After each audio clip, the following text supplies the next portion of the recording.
प्यारे प्यारे सासंगत जी, बड़े प्यार और सत्कार से कहना धन्य निरंकार जी। सासंगत जी, दासी आप सभी के बीच एक विचार लेकर आई है, आशा है प्रवान करेंगे।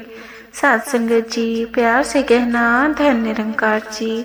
सासंगत जी, क्या आपने कभी सोचा है कि सासंगत एक सिक्के का फैसला किसी की पूरी जिंदगी बदल सकता है।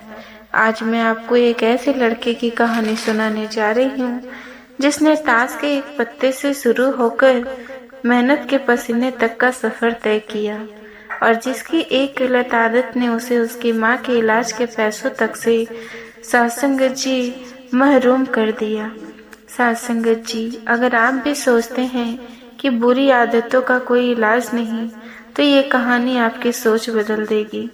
सासंगत जी, किसी समय की बात है, एक साधारण से गांव में सासंगत सुधीर नाम का एक लड़का रहता था। उम्र सासंगत जी 18 साल, पर चेहरे पर अभी भी किशोरावस्था की मासूमियत साफ झलकती थी। वो अपनी विधवा माँ के साथ एक मिट्टी के घर में रहता था। ये घर बहुत साधारण था। घर की दीवारों पर मिट्टी का पलस्तर था। सासंगत जी, जब मानसून की हर बरसात के साथ थोड़ा थोड़ा धुल जाता सासंगत और हर साल फिर से लिपा जाता। सुधीर की माँ सीता देवी अब अकेली थी। सासंगत, उनके पति का निधन कई साल पहले एक दुर्घटना में हो गया था। सासंगत, जब सुधीर अभी छोटा ही था, तब से वो अकेले ही अपने बेटे को पानी पोसने की जिम्मेदारी उठा रही थी। सासंगत, पति के जाने के बाद उनका संसार सिमट कर बस अपने इस इकलौते बेटे के इर्द गिर्द ही रह गया था। सासंगत, वो उसी के सहारे जी रही थी, उसी के भविष्य को संवारने में अपना वर्तमान लगा रही थी। सासंगत, जीवन के यापन सीता देवी सासंगत जी मजदूरी करती थी। सुबह सूरज निकलने से पहले ही वो उठ जाती, घर के छोटे मोटे काम निपटाती, सुधीर के लिए खाना बनाकर रखती और फिर काम पर निकल पड़ती। सासंगत, कभी गांव के बड़े खेतिहारों के यहाँ खेत में काम करती, बुआई निराई कटाई, कभी किसी के यहाँ चूल्हा चौका कर आती। सासंगत, कभी ईंटों के भट्टे पर मजदूरी करती थी। चेहरे पर समय से पहले ही झुर्रियां पड़ गई थी, पर आंखों में एक दृढ़ संकल्प था जो कभी मरा नहीं। सासंगत, सीता देवी एक समझदार और दूरदर्शी औरत थी। वो नहीं चाहती थी कि उनका बेटा सुधीर भी सासंगत कभी इसी तरह मजदूरी करे। उनका एक ही सपना था, एक ही प्रार्थना थी कि सासंगत जी उनका सुधीर पढ़ लिख जाए, एक अच्छी नौकरी करे, एक सम्मानजनक जीवन जिए। सासंगत, उनके लिए तो जीवन की सारी इच्छाएं समाप्त हो चुकी थी, पर सुधीर के लिए उनके सपने आसमान को छूते थे। सासंगत जी, वो अपनी थकान अपनी पीड़ा को देखकर भूल जाती। सासंगत, पढ़ाई में कोई कमी नहीं आने देती थी, चाहे खुद भूखी रह जाए, पर सुधीर की कॉपी किताब, स्कूल के फीस, यूनिफॉर्म, सासंगत जी सबका इंतजाम वो पूरी लगन से करती थी। उनके लिए सुधीर की पढ़ाई ही सब कुछ थी। वही सासंगत जी उनके सारे संघर्ष का मकसद थी। सुधीर गांव के ही सरकारी स्कूल में 10वीं कक्षा में पढ़ता था। पढ़ाई में सुधीर औसत दर्जे का छात्र था। उसे पढ़ाना अच्छा लगता था, खासकर हिंदी की कहानियां और कविताएं। सासंगत, पर गणित और अंग्रेजी उसके लिए मुश्किल विषय थे। स्कूल के मास्टर जी अक्सर उसे डांटते, सुधीर, दिमाग तो तेरा तेज है, पर मेहनत कम करता है, थोड़ा और लगा तो अच्छे नंबर ला सकता है। सुधीर उनकी बात सुनकर सिर्फ सिर हिला देता। सासंगत, उसका मन पढ़ाई में पूरी तरह नहीं लग पाता। कक्षा में बैठे बैठे उसकी आंखें कभी किताब के पन्नों से हटकर खिड़की से बाहर खेती की ओर भटक जाती। सासंगत, जहां आजाद पंछी उड़ते नजर आते, या सासंगत फिर स्कूल की दीवार पार लगे बरगद के पेड़ की ओर जहां गिलहरियां दौड़ती थी। सीता देवी का मन था कि एकलौता बेटा है, अगर इसकी बात नहीं मानूंगी तो किसकी मानूंगी? अगर इसकी इच्छा पूरी नहीं करूंगी तो फिर किसकी करूंगी सासंगत? ये सोच के कारण वो सासंगत जी सुधीर पर कभी जबरदस्ती नहीं करती थी, ना ही उस पर अत्यधिक दबाव डालती थी। वो चाहती थी कि सुधीर खुश रहे और अगर कभी उसे कुछ चाहिए तो सासंगत वो उसे पूरा करे। पर यही प्यार, यही लाड और यही अत्यधिक छूट धीरे धीरे सुधीर के लिए एक समस्या बनने लगी। सुधीर के चरित्र में एक कोमल पर खतरनाक दरार पड़ने शुरू हो गई थी।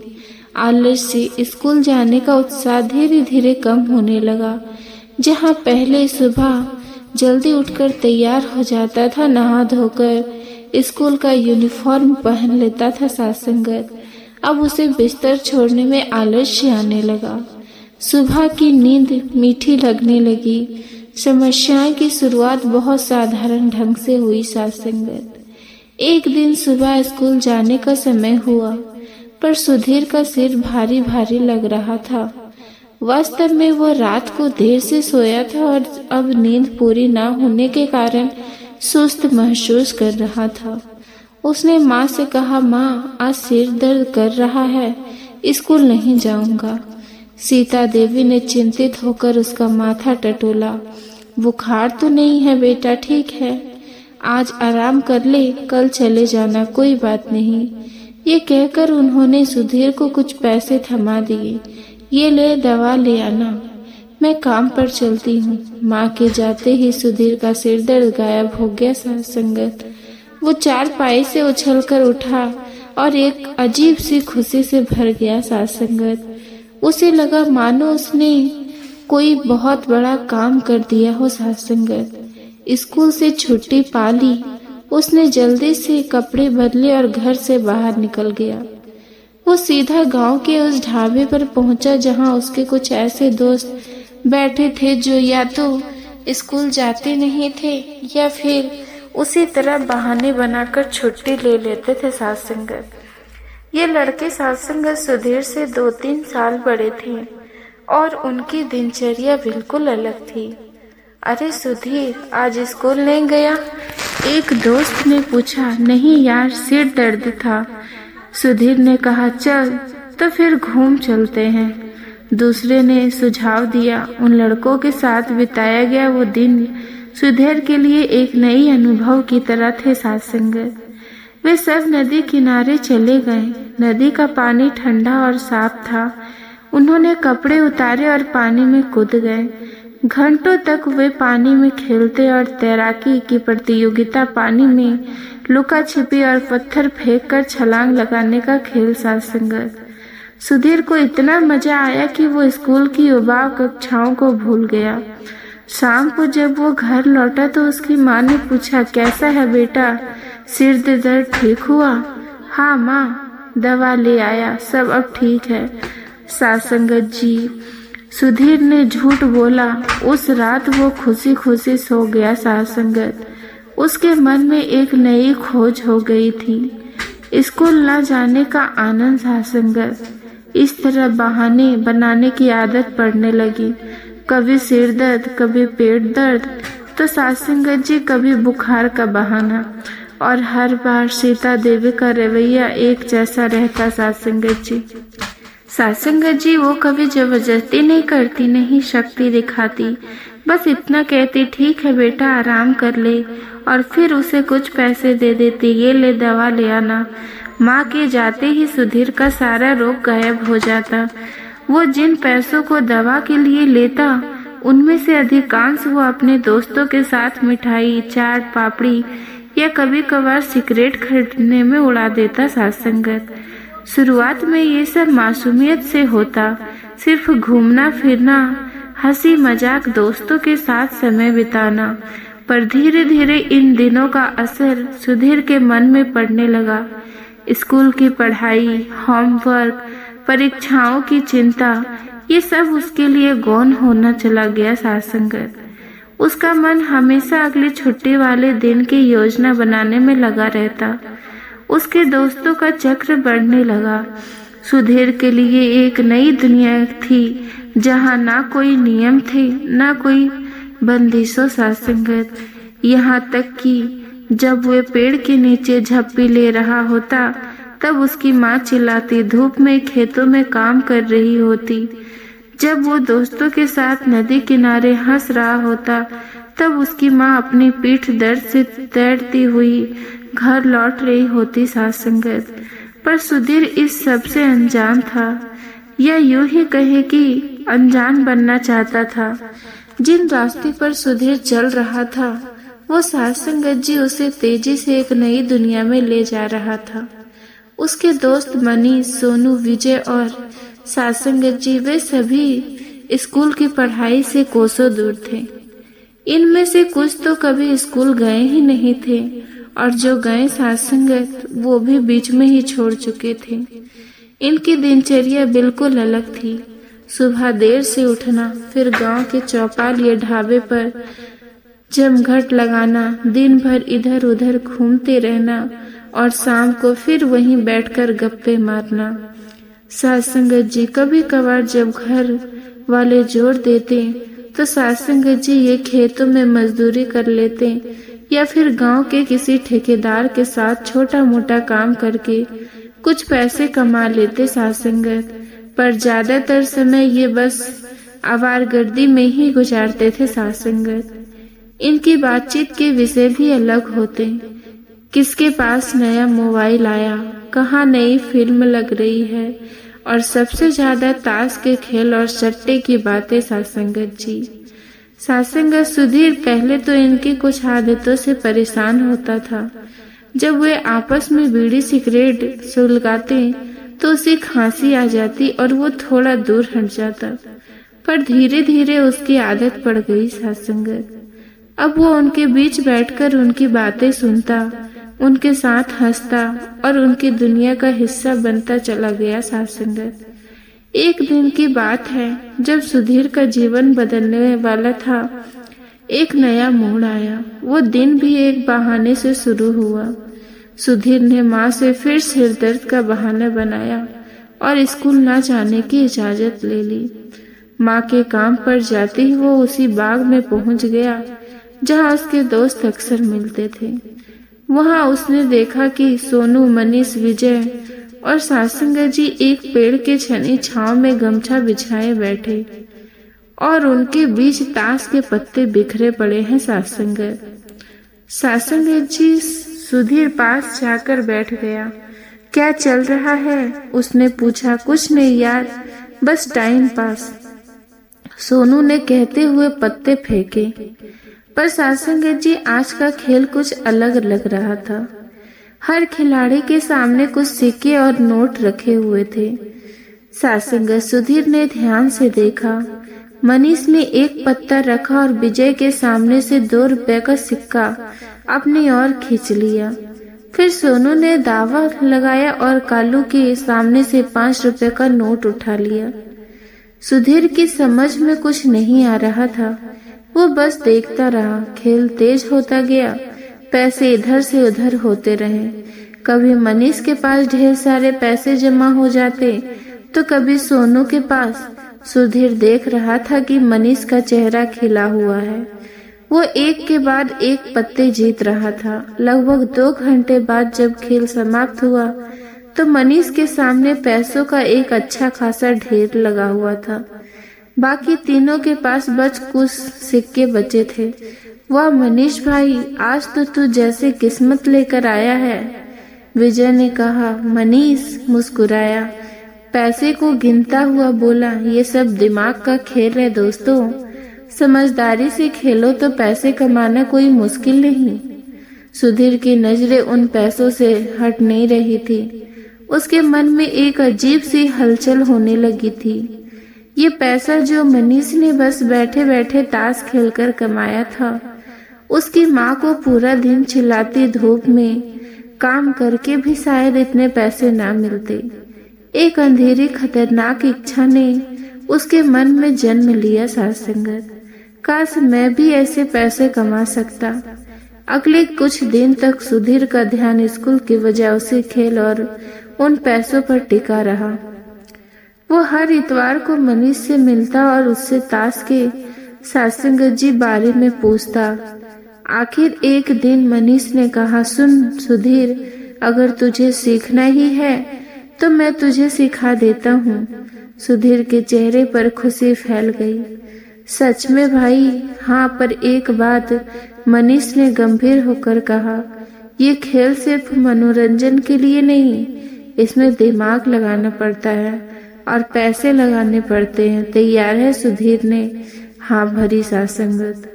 उस दिन के सात्संगत जी उसकी नई शिक्षा शुरू हुई।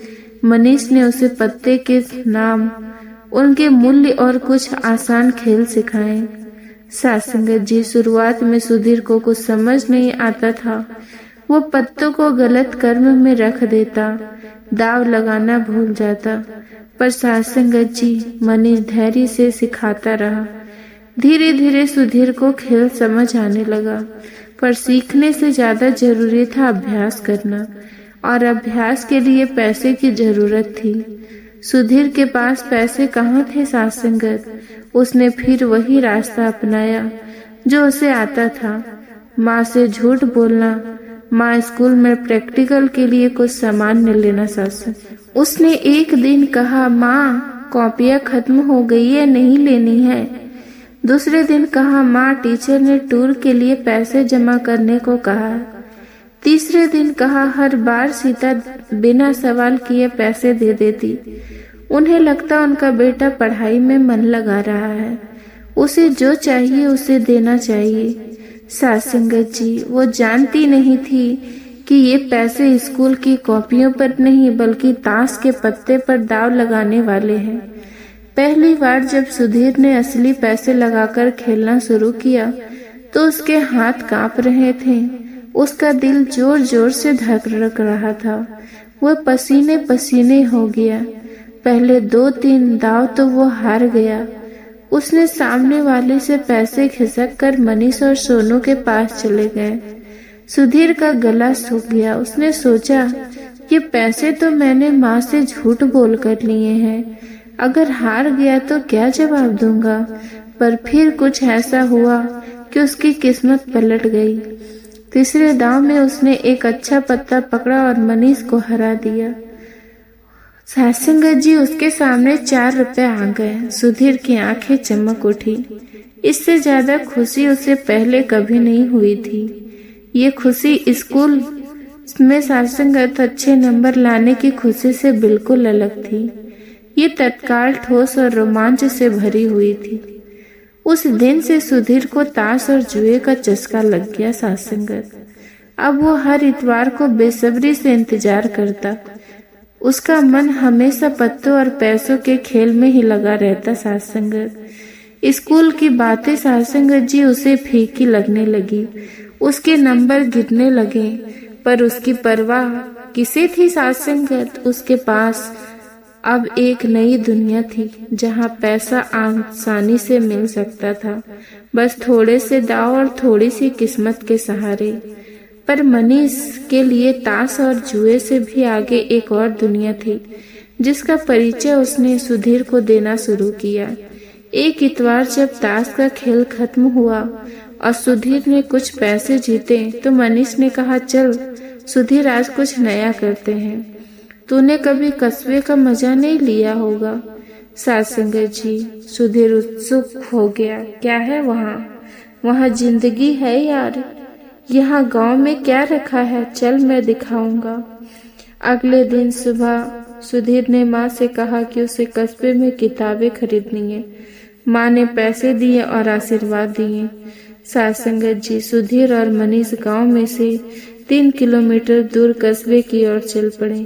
कस्बा सुधीर के लिए एक एकदम नया अनुभव था। सात्संगत गांव की शांति और सादगी के बजाय यहाँ शोर भीड़ भाड़, दुकानों की चमक दमक थी। मनीष उसे सीधे सिनेमा हॉल ले गया। सुधीर ने पहली बार बड़े पर्दे पर फिल्म देखी। रंग, संगीत, एक्शन, सब कुछ उसे चकित करने देने वाला था। फिल्म के बाद सात्संगत जी, मनीष ने कहा, अब कुछ खाते पीते हैं। वो सुधीर को एक छोटे से होटल में ले गया। जिसके बाहर कोल्ड ड्रिंक या बोर्ड लटक रहा था। साथ संगत अंदर कुछ टेबल कुर्सियां थीं और पंखे चल रहे थे। दोनों एक टेबल पर बैठे। मनीष ने वेटर को आवाज दी, 2 बियर लाना। साथ संगत जी सुधीर चौंकिया, बियर वो क्या होता है? मनीष हंसा, अरे यार तू कहाँ का रहने वाला है? बियर ठंडी ठंडी ड्रिंक है, गर्मी में पीते हैं। तूने कभी कोल्ड ड्रिंक पी है? नहीं, सुधीर ने कहा। तो फिर आज पहली बार पी, मजा आ जाएगा। वेटर ने 2 बोतलें 2 गिलास लाकर रख दिए। साथ संगत जी मनीष ने बोतल खोली। गिलास में झागदार पीला तरह उड़ेला और एक गिलास सुधीर के सामने रख दिया। साथ संगत जी प्यार से कहना, धन निरंकार जी। साथ संगत जी आप जी को ये विचार पसंद आया हो तो साथ संगत जी चैनल को सब्सक्राइब जरूर कीजिएगा। साथ संगत जी प्यार और सत्कार से कहना, धन निरंकार जी।